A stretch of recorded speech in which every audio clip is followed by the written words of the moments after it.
are you there? Because I'm here. Yes, it's Alison in the living room. You haven't signed on yet. You knew I was coming. Come on, it's 1:30. I know it's 1:30. Why am I licking my fingers? It says it's live. I should see the bubbles. I'm waiting for the bubbles. Oh, come on. I told you I was hanging in. Oh, there's the fur. There you are. Say hello. Hi. Yeah. So I had to foof up my hair. I had to foof the hair majorly. I think it's foofed. This is not the hot rollers. It's barely. My hair is so slick because I condition the bejesus out of it that it is very hard to do the hot roller thing as of yet because it's short. But I use the curler thing a bit and a bit of spray. And hey, what do I see in here? Why, look, it's a purple bonnet. Where could that have come from? Because I did notice that, yes, I was wearing the same bonnet more than once.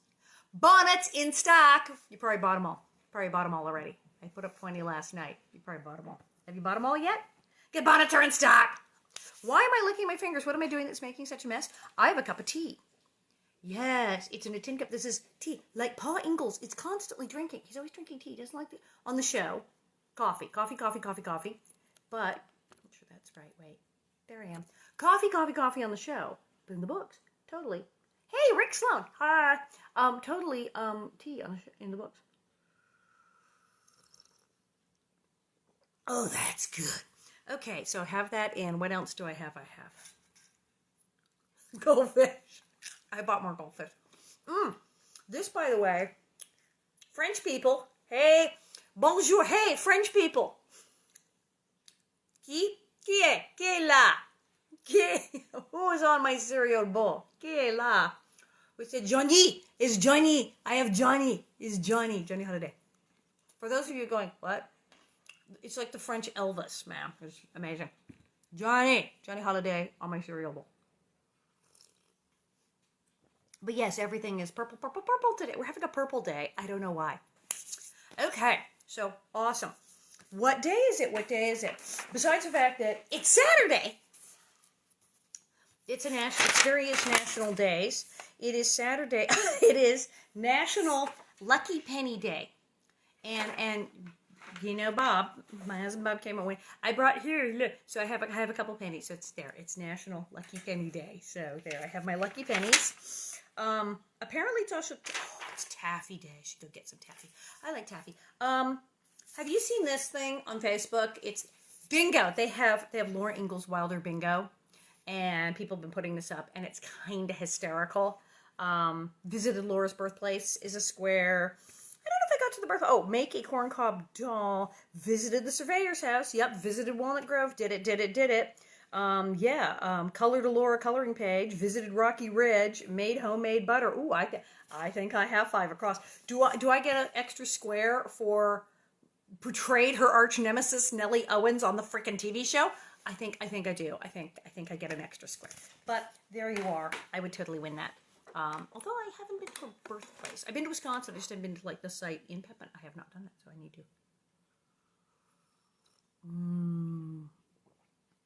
Yes, it is Grace Ingalls' birthday. So, okay, did you freaking love Wendy Lily yesterday? Did you just absolutely go mad to have baby Grace? Look at the tags in the way. Did you love having baby Grace read? She was like totally amazoid. She's really cool. I mean, this bonnet is tagged and ready to go, but I take the tag off because it's having, playing black. So we just said bingo. We're playing blackout. Have you ever played bingo? Because bingo, you have, you can do up and down, across, diagonally, but then there's blackout, which is get the entire box. But everyone who's watching right now, you all could do that. You could all completely do that, like in your sleep. So we are doing By the Shores of Silver Lake, and the fabulous Wendy Lily, Baby Grace read those 2 incredibly Christmas Baby Grace filled chapters, and now I'm up for Happy Winter Days. We'll be doing now. I have to give fair warning. I have to go out of shot and wipe my nose. Excuse me.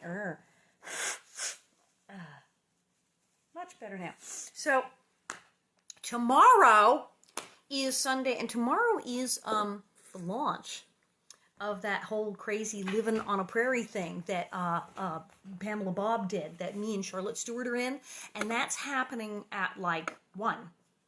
So I'm gonna do the reading early tomorrow. I'll put up a thing. Maybe I do it at noon, but it'll be like quickie, 1 chapter. I'll just do it very quick. I think because I'm gonna get a cup of tea, pull up a chair, and watch Living on a prairie.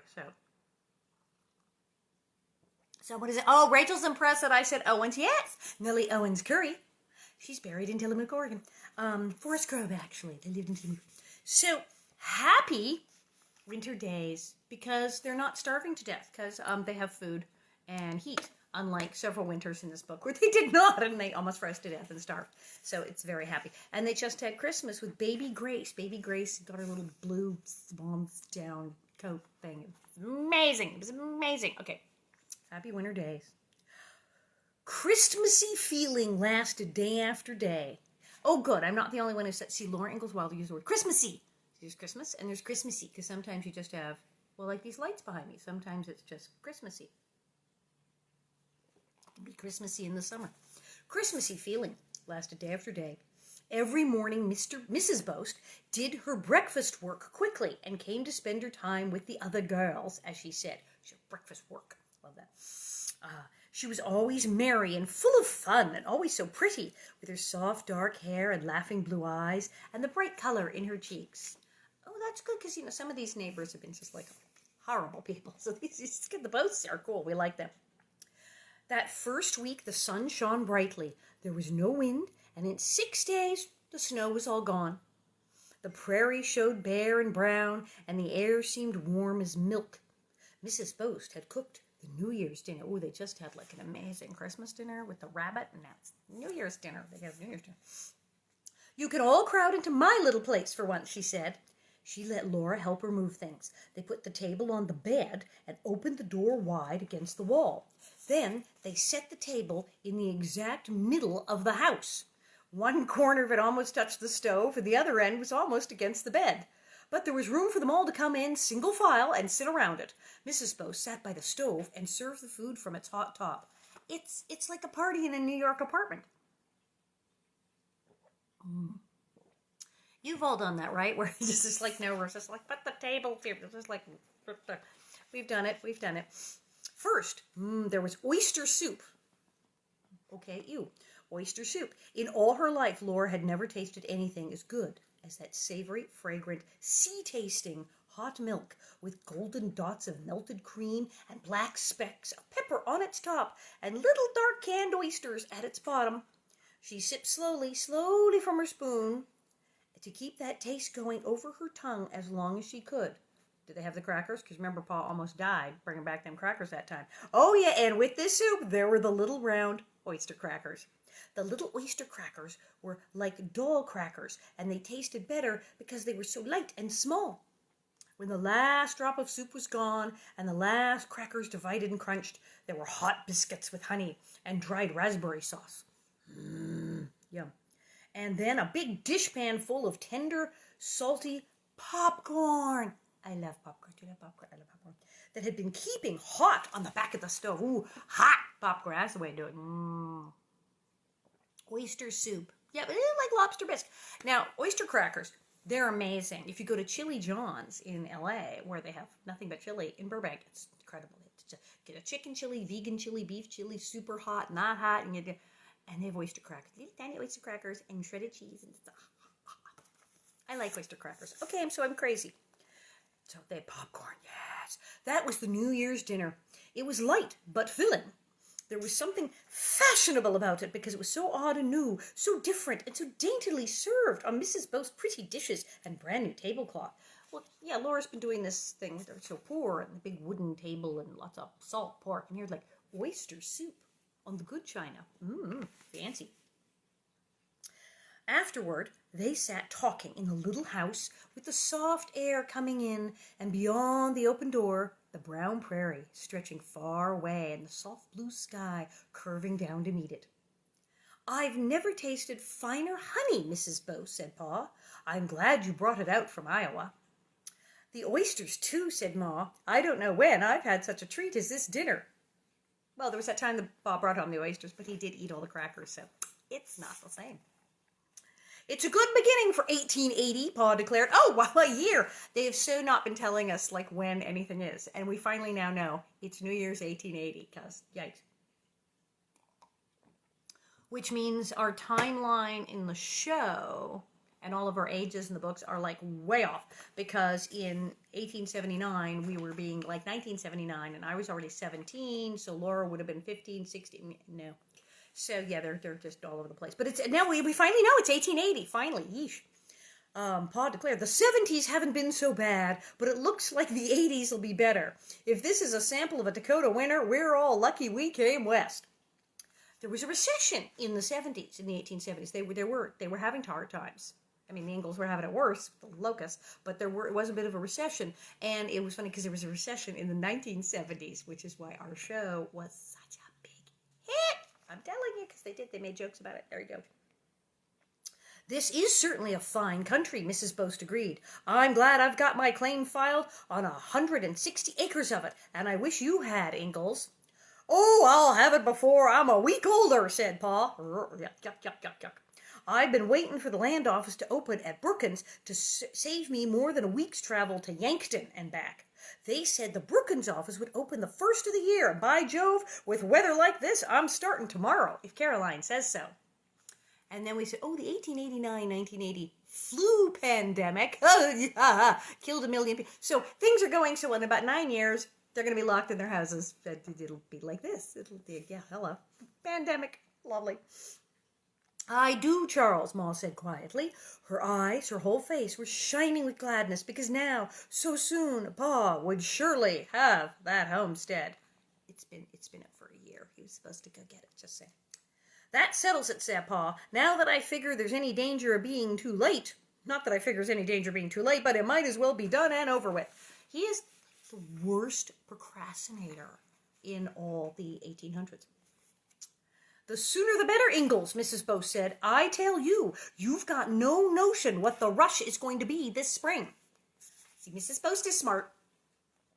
Well, nobody'll be there quicker than I'll be, Pa answered. Starting before sunup, I ought to show up at the land office bright and early day after tomorrow morning. So if you folks want to send any letters back to Iowa, get them fixed up, and I'll take them along and mail them in Brookins. That ended New Year's dinner. Mrs. Bose and Ma were writing letters that afternoon, and Ma packed a lunch for Pa to take with him. But at nightfall, a wind full of snow was blowing, and frost began to creep up the window panes again. This is no kind of weather to go anywhere, Pa said. Don't worry about the homestead, Caroline. I'll get it.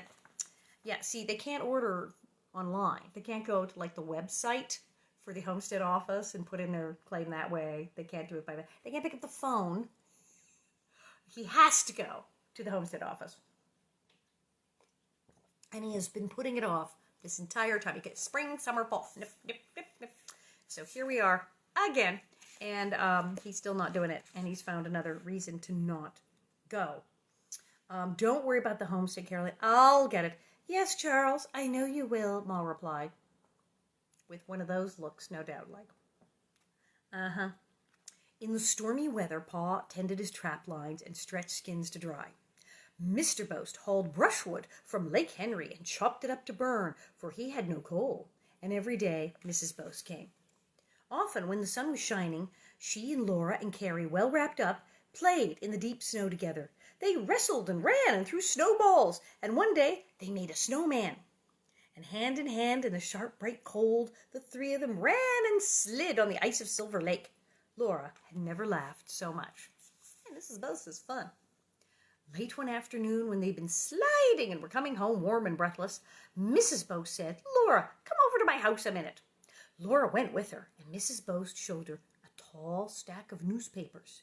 She had brought all those New York ledgers from Iowa. Take as many as you can carry, she said. When you get them read, bring them back and get some more. Reading old newspapers for entertainment. Okay, well, what are you going to do? It's no TV. Laura ran all the way home with an armful of papers. She burst into the house and dropped them in Mary's lap. See, Mary, see what I've brought, she cried. Stories, they're all stories. She does say see a lot to her blind sister. But, she says it too, because she's so braille, and she'll say, let me see, and, look stuff over. So, kind of a thing. See, Mary. Well, not exactly see. Here, Mary. You may peruse these papers with your fingers. "Oh, hurry up and get the supper work done so we can read," Mary said eagerly. But Ma said, "Oh, never mind the work, Laura. Read us a story." So, yes, she's like, "Read me the paper, yay." So while Ma and Carrie got supper, Laura began to read to them all a wonderful story about dwarfs and caves where robbers lived and a beautiful lady who was lost in the caves. At the most exciting part, she came suddenly to the words, "To be continued." And there was not another word of that story. A cliffhanger. "Oh, dear me, we never will know what became of the lady," Mary lamented. "Laura, why do you suppose they print only part of a story?" "Why do they, Ma?" Laura asked. "They don't," said Ma. "Look at the next paper." Laura looked at the next paper and the next and the next. "Oh, here it is," she cried, "and more and more. It goes right on down through the pile. It's all here, Mary, and here it says, 'The End.'" "It's a continued story," said Ma.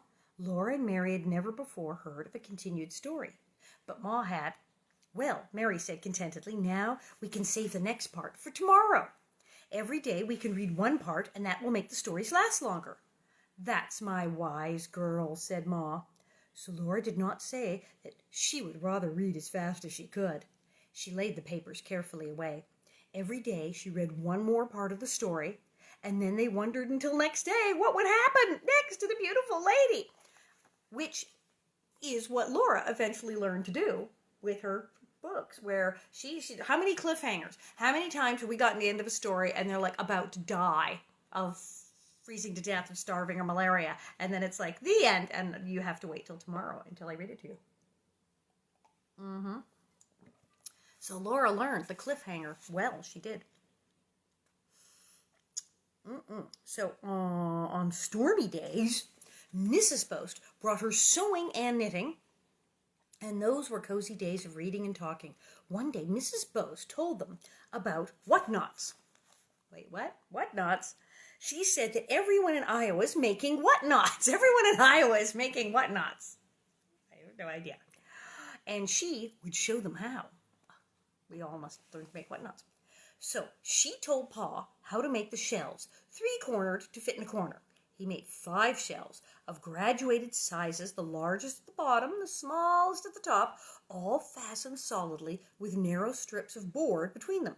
When he'd finished, the whatnot fitted snugly into a corner of the room and stood firmly on 3 legs. Its top shelf was as high as Ma could easily reach. Then Mrs. Bose got a curtain of pasteboard to hang from the edge of each shelf.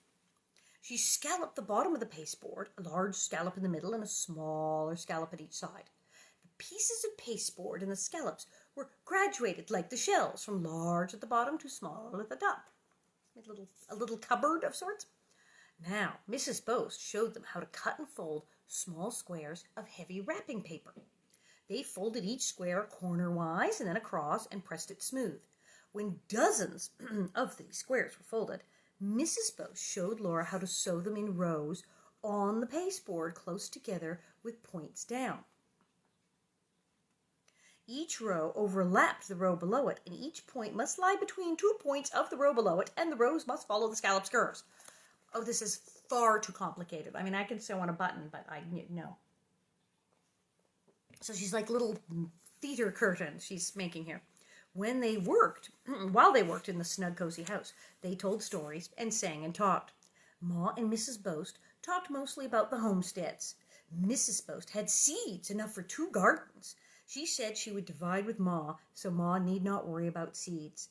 When the town was built, there might be seeds in town to sell, but again, there might not be. So Mrs. Bose had plenty from the gardens of her friends in Iowa. She brought plenty. "I'll be thankful when we're settled," Ma said. "This is the last move we're going to make." Actually, I think it is. Yeah, they do dismiss. It is the last move. Last move, not the last move. Laura keeps moving, and Carrie moves too. But the rest of them, it is kind of the end. Tisk, tisk, tisk. Mr. Ingalls agreed to that before we left Minnesota. My girls are going to have schooling and lead a civilized life. Yes, that does actually happen. So they do finally settle down and go to school. And Laura's still totally wild and travels. Laura did not know whether or not she wanted to be settled down. See? When she had schooling, she would have to reach school. She would have to teach school, and she would rather think of something else. She would rather sing than think at all. She could hum very softly without interrupting the talk, and then often Ma and Mrs. Bose and Mary and Carrie would sing with her. Mrs. Bose had taught them 2 new songs. Laura liked the Gypsy's Warning. So basically, Laura is so upset about the prospect of being forced to be a teacher that she's literally going la la la la la la. It's like that bad. So, but there's this crazy song that I've never heard of. The Gypsy's Warning. Do not trust him, gentle lady, though his voice be low and sweet. Heed not him who kneels before you, gently pleading at your feet. Now thy life is in the morning. Cloud not this thy happy lot. Listen to the Gypsy's warning, and gentle lady, heed him not. It is the Gypsy saying, stay away from this dude. There's no drawing of the whatnot cupboard. It sounded very complicated, and I wanted a picture of that, because I'm like, there's the shelves, and then they got the pasteboard, but with cloth on the pasteboard, like little curtains. It sounds very complicated. I don't have a picture. Somebody somewhere knows what a whatnot is, and it's some website of whatnots, I'm sure. The other new song was, When I Was 21, Nell, and You Were 17. It was Mr. Bose's favorite song. He had been 21 when he met Mrs. Bose, and she had been 17. Her name was really Ella, but Mr. Bose called her Nell. Aww. It sound like a Nellie Percival story to me. Nell. Well, 21 and 17. Okay, that's not as terrible as the 13-year-old getting married off. And it's also still not as big a difference as Laura in real life, because Almanza was an entire 10 years older than her. She's 15, 16, is 26. So, yeah. Dean Butler is younger. He was actually younger. Him and Melissa Gilbert were actually slightly closer in age, even though they're way, way apart in age. They were much closer in age, actually, than Almanza and Laura in real life. All these girls getting married off. I was almost 8. I was like 17 when Nellie got married off. Percival was way older, but we didn't care because we loved him. After the last... Oh, they finally finished this thing. At last, the 5 pasteboard pieces, this is the whatnot, were neatly covered with rows above rows of the little paper points, and no stitches showed except along the top of the top row. Okay? Then Mrs. Bose sewed a wide strip of the brown paper above these stitches and folded it over to hide them. Finally, they tacked each pasteboard curtain to its shelf. The stiff scallops, covered with stiff little paper points, hung down stiffly. That's what it says. Then Pa carefully painted the whole whatnot and all the little paper points a rich dark brown. When the paint dried, they set the whatnot in the corner behind Mary's chair. So, that's a whatnot, Pa said. Yes, said Ma. Isn't it pretty? It's a neat job, said Pa. Mrs. Bose said, they're all the rage in Iowa, she told him. Well, she ought to know, Pa agreed, and there's nothing in Iowa too good for you, Caroline. Okay, I'm going to start saying that about just everything now. It's all the rage in Iowa. Order me our new thing. It's all the rage in Iowa. But it's just simply a little shelf with little weird paper curtains. I like how they sew paper. They don't just look like they get paper and sew things together. That's very artsy-craftsy. I don't know, man. Iowa. But the best time of all was after supper. Every evening, Pa played the fiddle. Of course he did. And now, Mrs. Bose and Mrs. Bose's beautiful voices. Oh, Mr. and Mrs. Bose can sing. Mr. Bose and Mrs. Bose's beautiful voices rounded out the singing. Gaily, Pa played and sang. When I was young and single, I could make the money jingle, and the world went with me then, oh then, the world went with me then. I married me a wife, oh then, I married me a wife, oh then, I married me a wife, she was a joy of my life, and the world went well with me then. The song went on to say that she was not such a good wife after all, so Pa never sang the rest of it.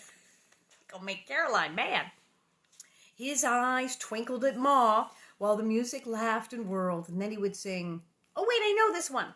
She can make a cherry pie, Billy boy. She can make a cherry pie, charming Billy. She can make a cherry pie with a twinkle in her eye, but she's a young thing and cannot leave her mother. The music would go rollicking, while only Pa and Mr. Bose sang. I bet my money on the bobtailed mare, and you bet yours on the gray. oh, that's doodah, doodah, and all that. I remember that silly she can bake. It was like a camp. You know, she can bake a cherry pie. It's like, but she's a young thing and cannot leave her mother. And as we know from this book, that meant she could have been 11. People are getting married at 13. Yikes. Bet your money on the bobtailed nag, and you bet yours on the gray, which is, oh, the doo-dah. I know that one. Even in songs, Ma did not approve of gambling. But her toe could not stop tapping while Pa played such tunes.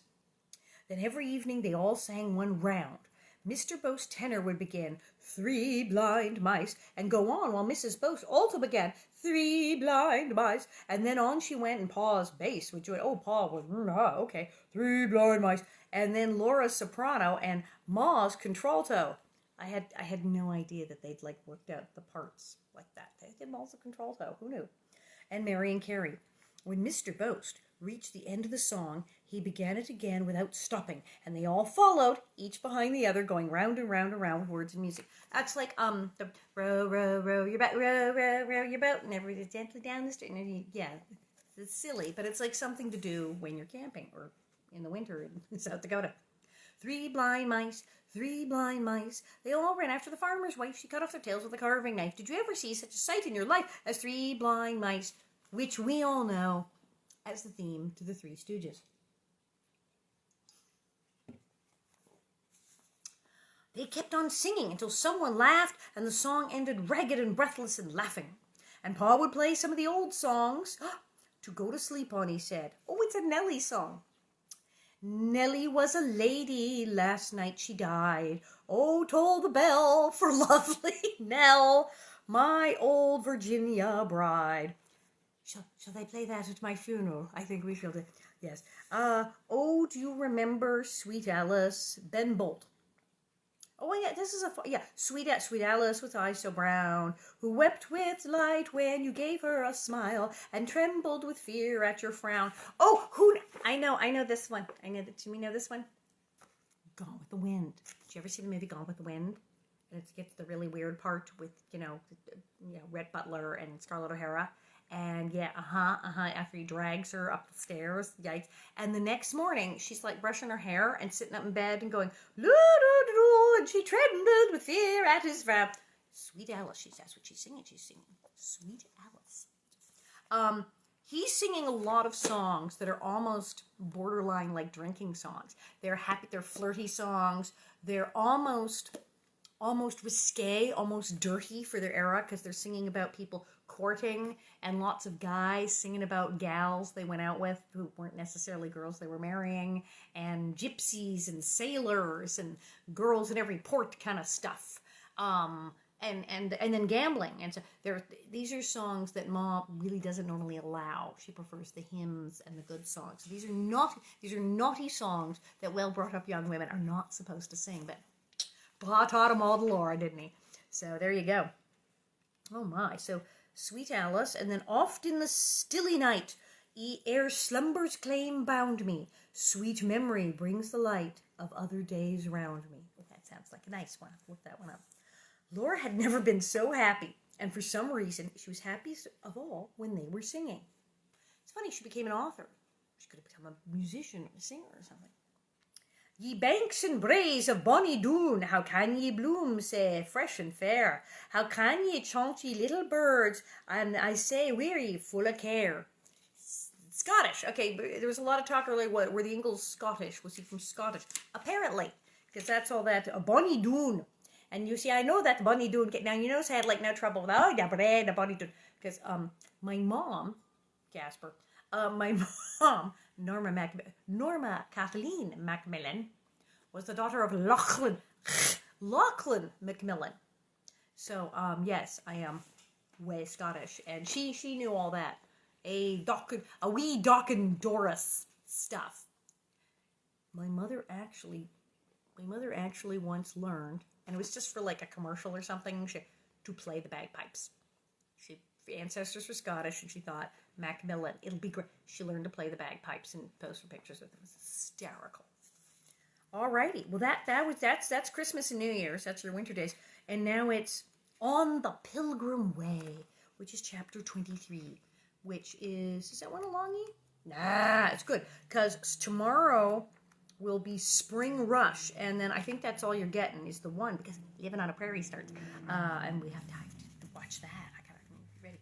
On the Pilgrim Way, one Sunday evening, Pa's fiddle was singing a Sunday tune. See, he does know the proper ones, and they were all singing heartily with it. When cheerful we meet in our pleasant home, and the song of joy is swelling, do we pause to think of the tears that flow in sorrow's lonely dwelling? Let us lend a hand. The fiddle stopped suddenly. Outdoors, a strong voice was singing. To those who are faint and weary, let us lend a hand to those on the Pilgrim Way. Ooh, who could it be? The fiddle squawked in amazement as Pa dropped it on the table and hurried to the door. The cold burst in and the door slammed behind him. Outside it, there was an outburst of voices. Then the door flung open. This is great. The door flung open and two snowy men stumbled in while Pa said behind them, I'll set to putting up your tea and be with you right away. One of the men was tall and thin. Between his cap and muffler, Laura saw blue, kind eyes. Before she knew what she was doing, she heard herself screaming, Reverend Alden! Reverend Alden! Yay! Reverend Alden. See, he wound up making it into the show. He made the cut because he shows up more than once. He was way back in Walnut Grove, but he has appeared out of nowhere into Dakotas. Not Brother Alden, Ma exclaimed. Why, Brother Alden! He had taken off his cap, and now they could all see his pleasant eyes and his dark brown hair. We are pleased to see you, Brother Alden, Ma said. Come to the fire. This is a surprise. You are no more surprised than I am, Sister Ingalls, said the Reverend Alden. I left you folks settled on Plum Creek. I had no idea you were way out west. And here are my little country girls grown into women. Laura could not say a word. Her throat was choked with the joy of seeing Reverend Alden again. Well, she liked him right off. She did. That Sunday school teacher was kind of annoying and creepy, but Reverend Alden was totally cool and gave them presents and stuff. But Mary said politely, We are glad to see you again, sir. Mary's face was shining with gladness. Only her sightless eyes were blank. They settled on Reverend Alden. He looked quickly at Ma and then at Mary again. Oh, right, because he hasn't seen him in a while, so Reverend Alden doesn't know, like, she went blind, Reverend Alden. Sorry. Mr. and Mrs. Bose, our neighbors, Reverend Alden, said Ma. Reverend Alden said, You were all doing some fine singing when we drove up. And Mr. Bose said, You did some fine singing yourself, sir. Oh, I wasn't the one who joined in, said Reverend Alden. That was Scotty here. Scotty? Scotty here. I was too cold, but his red hair keeps him warm. Har, har, har. Reverend Stewart. These are old good friends of mine and their friends, so we are all friends together. Scotty Stewart, the red-headed Scottish Reverend. Yeah, that sounds very Presbyterian to me. Reverend Stewart was so young that he was not much more than a big boy. His hair was flaming red, his face was red with gold, and his eyes were sparkling cold gray. Set the table, Laura, Ma said quietly, tying on her apron. Mrs. Bose put on an apron too, and they were all busy poking up the fire, setting the kettle to boil for tea, making biscuits, frying potatoes, while Mr. Bose talked to the visitors who stood in the way, thawing themselves by the stove. Pa came in from the stable with two more men who joined the team. Oh my, who owned the team. They were homesteaders going out to settle on the Jim River. Well, they're having a party. It's just half the town. It's crazy. Laura heard Reverend Alden say, We too are just passengers. We hear there's a settlement on the Jim, a town named Huron. The Home Missionary Society sent us out to look over the ground and make ready to start a church there. I guess there's a town site marked out on the railroad grade, said Pa, but I never heard of any building there, except a saloon. All the more reason we should get a church started, Reverend Alden answered cheerfully. Oh, I bet Ma's gonna say, How'd you know there was a saloon? Hey, Pa, how come you know there's a saloon up the road? How'd you hear about that? I'm just saying. After the travelers had eaten supper, He came to the door of the pantry where Ma and Laura were washing the dishes. He thanked Ma for the good supper, and then he said, "I'm sorry indeed, Sister Ingalls, to see the affliction that has come to Mary." "Ah, yes, Brother Alden," Ma answered softly. "Sometimes it's hard to be resigned to God's will. We all had scarlet fever in our place on Plum Creek, and for a while it was hard to get along. But I'm thankful that all the children were spared to us. Mary is a great comfort to me, Brother Alden. She has never once repined." That's what repined. Is that like complained? Is that like made a fuss, regretted, repined? Wow, I need my 1800s dictionary because I don't know that one. She never once repined. That's good. Well, Mary was always goody-goody. She doesn't complain about being blind. It's true. Now, then there's the whole big debate. I'm putting more stuff in my tea. About scarlet fever versus spinal meningitis. Scarlet fever was big then, but people got other things, and they think Mary, maybe it was scarlet fever, maybe it was spinal meningitis. But it was very, very popular in the 1930s, when Laura wrote the books, to say scarlet fever was a sort of a blanket thing for all terrible diseases. And then they all got scarlet fever, and that scarlet fever made you go blind. Scarlet fever was bad. My mother had scarlet fever when she was a girl. She told me all about scarlet fever. She said it was terrible, and yes, you could totally go blind, and it was off, and your hair could fall out, and it was ghastly. But they're not sure. So scarlet fever, meningitis, of course. Yes, there was nothing they could do. Of course, a few years later, they had drugs for that sort of thing, and people didn't die of scarlet fever and go blind, and here we all are. But there you go. Poor little thing. She's never once repined. Mary's a rare soul, and a lesson to all of us, said Reverend Alden. We must remember that whom the Lord loveth, he Come back, wait. No, come back. Yes, my internet went away. It's coming back. Hello, internet. Come back. Well, it got dark. Don't do that, internet. Wait. Hang on. Burp. Lighting. Oh, lighting. Yeah! Wow. That was really weird. Okay, you guys all still there? You're all still there? Because it just went, trying to reconnect, because it's just one of those days. So, whom the Lord loveth, he chasteneth, and a brave spirit will turn all our afflictions to good. Well, yeah. Life's hard in the 1800s, and that would be the verse they would go for. Yikes. I don't know whether you and Brother Ingalls know that there are colleges for the blind. There is one in Iowa. Dun, dun, dun, dun. Because, yes, she did wind up going to the college for the blind in Iowa, which is a very good school. Ma took right hold of the edge of the dishpan. She did not know there was a school in Iowa. Her face startled Laura. Her gentle voice sounded choked and hungry.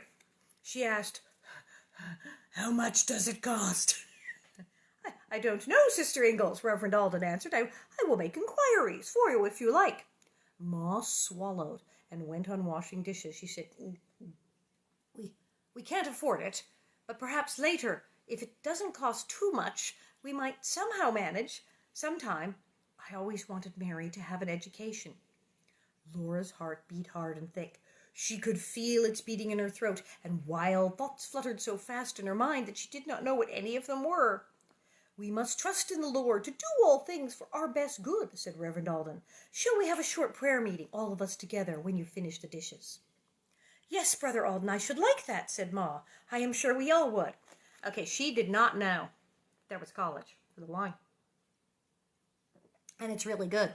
And it's a good school. And she just freaked. Ma just had a freak out. Because she was going, if only Mary could go to school, Laura, you must be... Now she's like, she can go to school. The blind girl, we don't have to have her live here 24/7 and take care of her. Not that she didn't want to take care of her, but wait, the blind girl could become self-sufficient.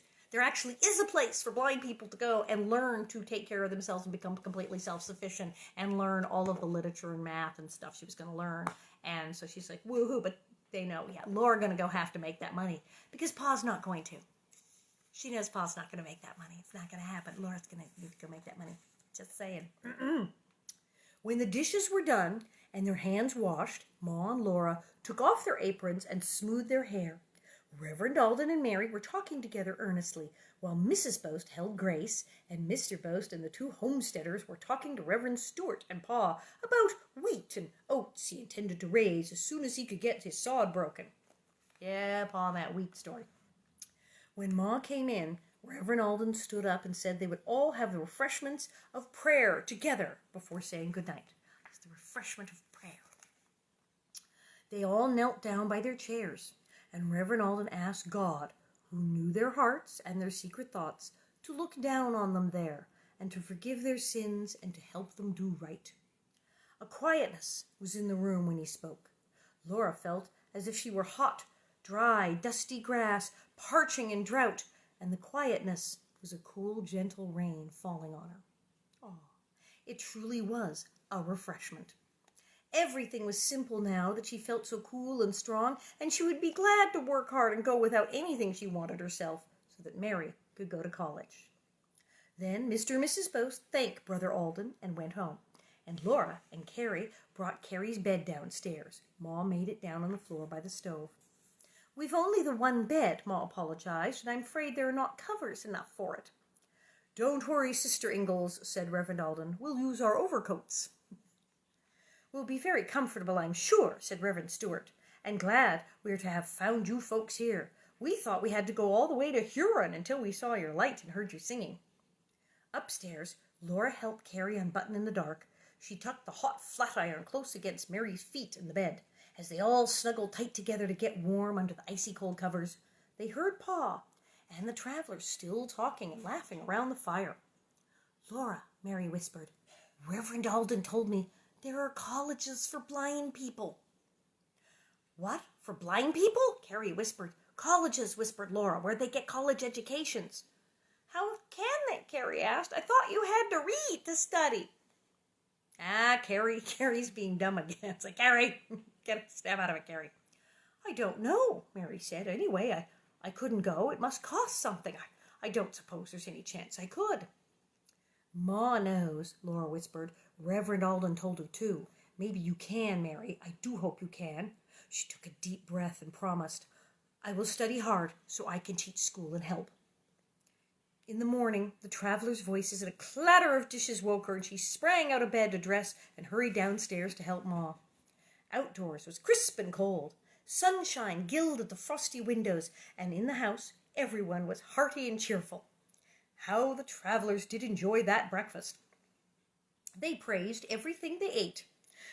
The biscuits were light and flaky, the fried potatoes were brown and finely hashed, the slices of fat pork were thin and crispy, and the gravy was smooth and brown and creamy. Well, we know that Ma was making sourdough in the other chapter.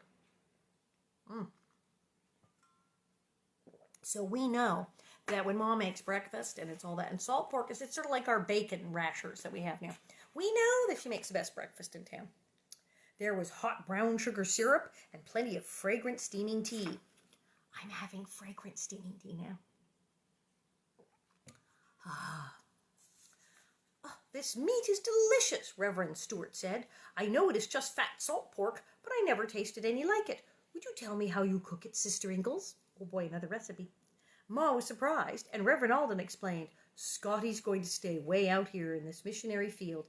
I've only come out to get him around. He'll be batchin' and doing his own cooking." Oh, they said when you're bachelor, he'll be batchin'. I thought that was a new word too, but apparently 89ers, he'll be batchin' it and doing his own cooking. "Do you know how to cook, Brother Stewart?" Ma asked, and he said he expected to learn by experience. He'd brought supplies, beans, flour, salt, tea, and salt pork. "The meat is easy," said Ma. "Cut the slices thin and set them to parboil in cold water. When the water boils, pour it off. Then roll the slices in flour and fry them brown. When they're crisp, take them out onto a platter and pour some of the fat off. Save it to use for butter." Okay, when you were kids, do you have like older relatives who saved the bacon grease in a coffee can or a soup can? Did you ever have? Because like nobody does that now. My father did it because they did it on the farm in the 1930s when he was a kid, and he still did it. He had a big old coffee can, and when he'd make bacon on like Sunday mornings, like pancakes, baked, he'd pour off the bacon grease into this coffee can. And I remember, like, why? And he's like, oh, for cooking. And I'm like, when did you last cook something besides bacon in bacon grease? Back on the farm, they did it all the time. They used it, like, salt pork, and they would use it for larding things like, goose or duck. It's like dry. They would use bacon grease, but basically he filled up the coffee can and then eventually it went in the trash. And he eventually said, well, I don't want to put the bacon grease down the garbage disposal because it's bad for it. But he had that can of grease, like Ma Ingalls, just in case. Could use it for butter. Flour in the fat left in the frying pan, pour in some milk, and keep stirring as it boils until the gravy is just right. She's absolutely right. You want to make gravy?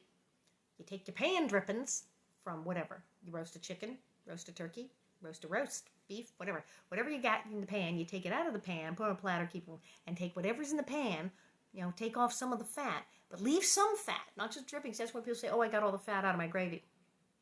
Leave a little bit of fat in the gravy, put a little back in, and then you add flour, and you stir it and stir it and stir it, and then you add a little milk, and then white sauce. That's how you make a white sauce, is flour and butter and milk. See, it's all making sense. Gravy. I'm going to teach you all how to make gravy one of these days on here. I'm just going to have to. Would you mind writing it down, said Reverend Stewart. How much flour and how much milk? Ma writes a cookbook. Boom. There you go. Page 221, Ma starts writing a cookbook. Goodness, said Ma, I never measure, but I guess I can make a stab at it. She got a sheet of paper and her little pearl-handled pen and the ink bottle and wrote down her recipes for fried salt pork and gravy and for sourdough biscuits and bean soup and baked beans, while Laura cleaned the table quickly and Carrie ran to ask Mr. and Mrs. Bose to come over for a preaching service. It seemed odd to have church on Monday mornings, but the travelers were starting on the last stage of their journey to Huron, and no one wanted to lose this opportunity to hear a sermon. Well, that's because it's Reverend Alden. So somebody else that had been like, do we need an Alison Arngrim Zoom cooking class? Oh, do you need an Alison Arngrim Zoom cooking class? So I'm doing some cooking videos. I'm starting the thing. Do I need a cooking show? Done and done. I will make that happen. Okay, so next time I'll start cooking. I'll start cooking for you online. It'll be a thing. Awesome. I'll do some prairie stuff, do some modern stuff. Easy recipes. Things Nellie Oleson could make. Totally. Pa played the fiddle, and they all sang a hymn. Reverend Stewart, with Ma's receipts in his pocket. Receipts, see, they say receipts. Back then, it was really weird. We say recipe. We have receipts. Well, that's what you get at the store when you buy the cookbook. They give you a receipt. But the recipe, and they say receipts. And you'll see her in Westerns. They'll say, I got the receipt here for how to make these biscuits. It was a thing. I don't know. Sarah, do you know, when did they make it two different words, recipe and receipt? Because I'm like totally baffled. But he's talking about her receipts, and it's a recipe. With Ma's receipts in his pocket, made a short prayer for guidance in all their worldly endeavors. Then Reverend Alden preached the sermon. They're worthy endeavors, because not too worldly. They're in the middle of nowhere. So after that, Pa's fiddle gaily and sweetly played, and they all sang, oh, There is a Happy Land. Isn't that like Ma's favorite? There is a happy land, far, far away, where saints in glory stand, bright, bright as day. Oh, to hear the angels sing, glory to the Lord our King. When the team and wagon were ready to start, Reverend Alden said, you have had the first church service in this new town.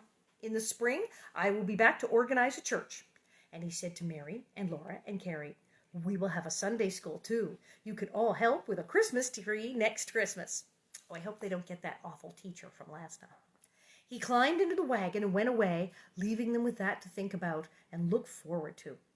Wrapped in shawls and coats and mufflers, they stood watching the wagon going westward on the untouched snow and leaving the marks of its wheels behind it.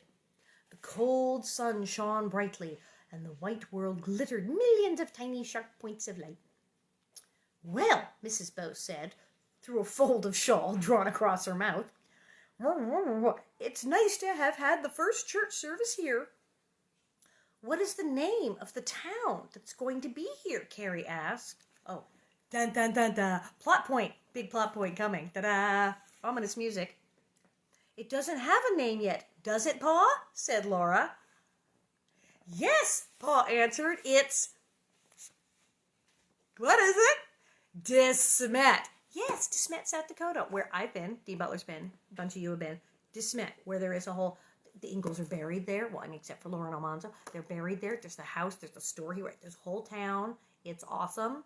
And at this point, it didn't exist. There is no De Smet. They go, what about, oh, De Smet, that's a nice name. They are inventing De Smet as I am reading this here. It's De Smet. It's named for a French priest who came pioneering out here in the early days. So it's Father De Smet, the Reverend De Smet. Well, they went into the warm house. That poor boy'll ruin his health, most likely, said Ma. Batchin' all by himself and trying to live on his own cooking. She meant Reverend Stewart. He's Scotch, said Pa, as if that meant he would be all right.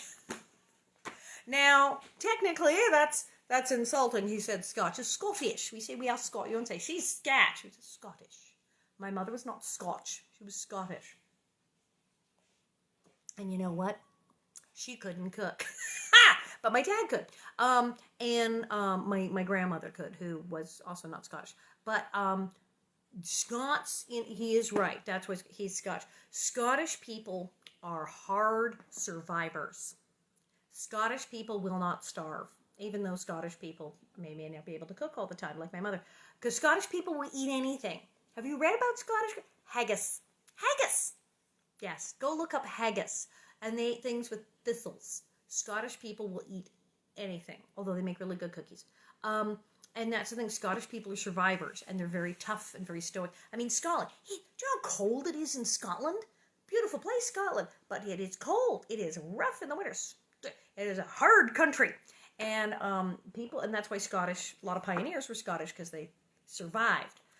So yeah, they're a rough bunch. So yeah, he's Scotch, said Pa, as if that meant he would be all right. What did I tell you, Ingalls, about the spring rush, said Mrs. Bose. 2 homesteaders in here already, and March hardly begun. That struck me too, said Pa. I'm making tracks for Brookins tomorrow morning, rain or shine. Oh, finally, Pa. And there we are.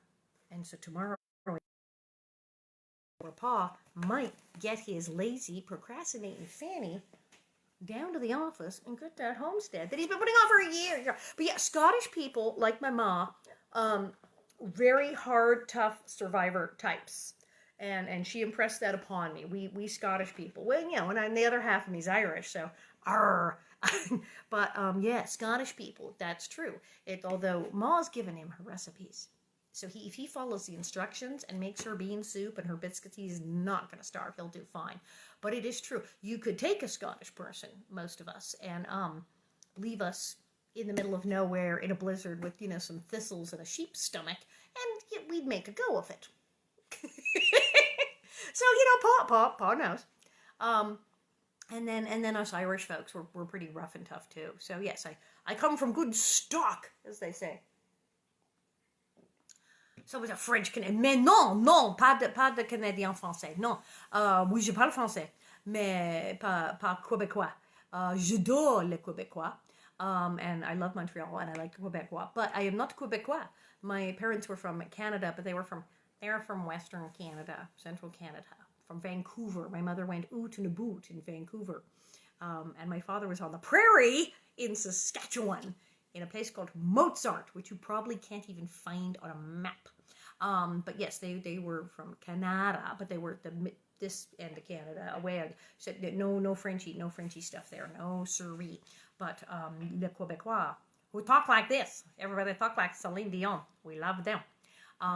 There you go. So you've got 2 whole big chapters that involve gravy and biscuits and things, and it was awesome. And tomorrow you're totally getting the spring rush, be a quickie, because, well, we've got Living on a Prairie. So Pamela Bob, who's this amazing actress in New York, she's been on Broadway, real actress, like on Broadway, and she wrote a web series because she loves Little House on the Prairie. I mean, she really loves Little House on the Prairie. She's a bonnet head, and she said, okay, what if I just went crazy one day and I was too much of a bonnet head? Like I couldn't keep a boyfriend because I just couldn't stop thinking about the prairie. And she made up this character who is hysterical, this woman who likes Little House on the Prairie a little too much. And it's a riot. And it's what would happen if you were so obsessed with Little House on the Prairie that nobody understood you. I think some of you may identify. And I, of all people, play her life coach therapist. I try to talk her out of it. I try to find out why she's so obsessed with this show. It's hilarious. It's really, really funny. But it's also really well done because she's this Broadway actress.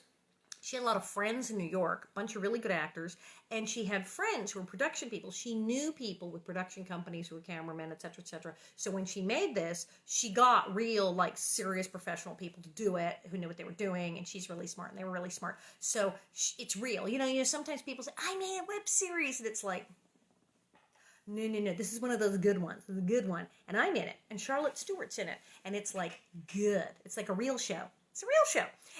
And it's going to be on tomorrow. And then there's Q&A. There's an interview. There's after the show interviews with the people in it. And I get interviewed, and Charlotte Stewart gets interviewed. And later, yes, Dean Butler gets interviewed.